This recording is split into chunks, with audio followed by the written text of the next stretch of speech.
हमारे शहर में आप सा कोई नहीं, कोई दिल पे तू ये सितम किए जा। मोहम्मद रफ़ी साहब ने सलेमा को सदाबहार नगमे दिए हैं। पूछे जो कोई भाई तेरे जैसी होती है, जो आज भी लोगों की जुबां पर रहते हैं। उनके गीतों के एक एक लफ्ज आज भी दिलों में उतर जाते। तुम मुझे भुला न पाओगे हैं मोहम्मद रफ़ी जैसा फनकार ना कोई दूसरा है और ना ही होगा।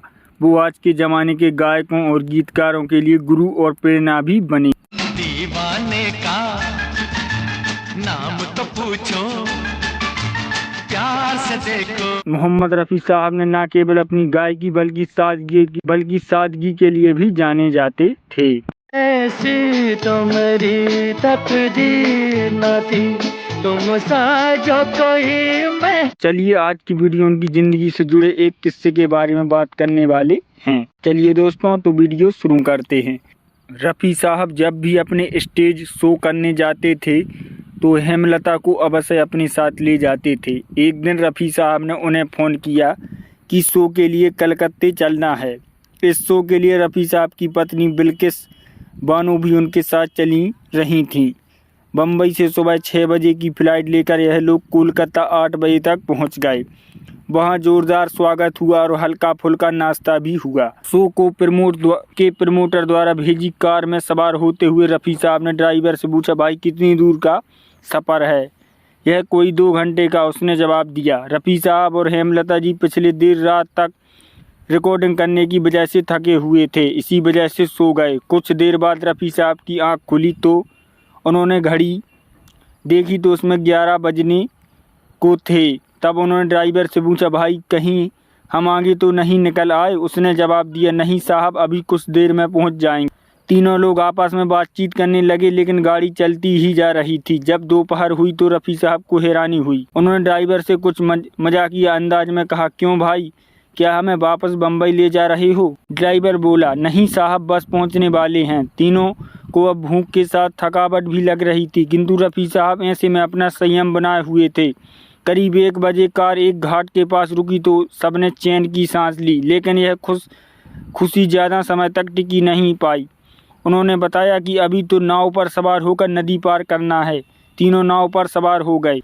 नदी पार करने में करीब आधे घंटे का समय लगा। जैसे ही तीनों नदी पार कर घाट पहुँचे तो वहाँ एक शख्स ने इन मेहमानों को घोड़ा गाड़ी में बैठने को कहा। आज नसीब में क्या क्या देखना है। घोड़ा गाड़ी मेहमानों को एक रेलवे स्टेशन पर ले गई। रेलवे स्टेशन देखकर रफ़ी साहब ने कहा, बस अब यहीं सवारी। सब रेलगाड़ी से शाम 6 बजे उस शहर पहुंचे जहां रात को प्रोग्राम होना था। वहां प्रमोटर जिसने रफ़ी साहब को बुक किया था वहां आया हुआ था, लेकिन रफ़ी साहब ने यहां पर भी उससे कोई शिकायत नहीं की। हाँ, उन्होंने उसे कुछ खाने पीने का इंतजाम करने के लिए कहा। प्रमोटर तीनों को सर्किट हाउस ले गया। सर्किट हाउस बहुत छोटा और पुराना था। रफ़ी साहब को तो बताया गया था कि यह शहर समुद्र के किनारे बसा हुआ है, लेकिन रफ़ी साहब को अरब सागर से बंगाल की खाड़ी तक आ गए थे। खैर, खाने में सबके लिए पूरी सब्जी बनाई गई। तीनों ने खाना खाया और थोड़ा आराम करने की इजाज़त मांगी। बंगाल की म्यूजिक नाइट रात भर चलती है। पहले स्थानीय कलाकार गाते हैं, फिर अतिथि कलाकार। इस पर लिहाजा से हेमलता जी और रफ़ी साहब को रात 3 बजे पर स्टेज पर पहुंचना था और सुबह 6 बजे तक गाना था, क्योंकि तीनों लंबे सफ़र तय करने आए थे और सभी को आराम की सख्त ज़रूरत थी। लेकिन सर्किट हाउस में सिर्फ एक पलंग था और उसी पर भी एक ही आदमी सो सकता था, जबकि तीनों लोगों को गहरी नींद की ज़रूरत थी। किसी तरह एक पलंग का इंतजाम किया गया और एक खाली बिस्तर लाया गया। एक पलंग पर रफ़ी साहब और दूसरे पर उनकी पत्नी हेमलता दोनों पलंग के बीच नीचे ज़मीन पर बिस्तर बिछाकर सो गईं। अभी थोड़ी ही दूर पहुंची थी कि बाहर जोर जोर से दरवाज़ा पीटना शुरू हो गया। तीनों की नींद तुरंत खुल गई। अभी 1 भी नहीं बजा था, दरवाज़ा खोला तो सामने शो का प्रमोटर खड़ा था और वह अपनी छाती पीट कर रो रहा था और एक ही बात दोहराए जा रहा था, मैं बर्बाद हो गया, सर में लुट गया सर। रफ़ी साहब अजीब असमंजस थे। तब हेमलता ने थोड़ा गुस्से से पूछा, साफ साफ बताओ क्या हुआ? इस पर प्रमोटर ने प्रमोटर ने कांपते हुए कहा, मेरी बीवी भाग गई, बच्चों के साथ लेकर भाग गई, मैं बर्बाद हो गया, मैं लुट गया। रफ़ी साहब, उनकी बीवी और हेमलता को समझ नहीं आ रहा था कि यह अचानक हुआ क्या है और यह आदमी पुलिस के पास जाने की बजाय हम लोगों के सामने क्यों रो रहा है। हेमलता ने फिर चिल्लाकर पूछा, हमसे क्या चाहिए। तब प्रमोटर असली बात पर आया। उसने बताया कि तूफान आया था और सब कुछ उड़ा ले गया, पंडाल भी और उसका घर भी। उसकी बीवी उसे छोड़कर बच्चों के साथ कहीं चली गई।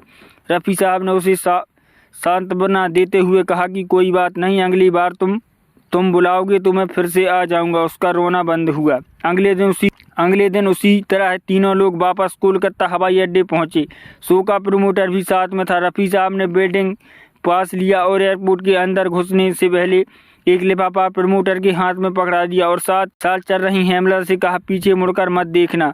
कुछ कदम आगे चलने के बाद हेमलता से रहा नहीं गया और मुड़कर देखा तो प्रमोटर वहां लिफाफा पकड़े रोए जा रहा था। उसकी आंखों को देखकर लग रहा था मानो वह रफ़ी साहब के पैरों में गिरना चाह रहा था।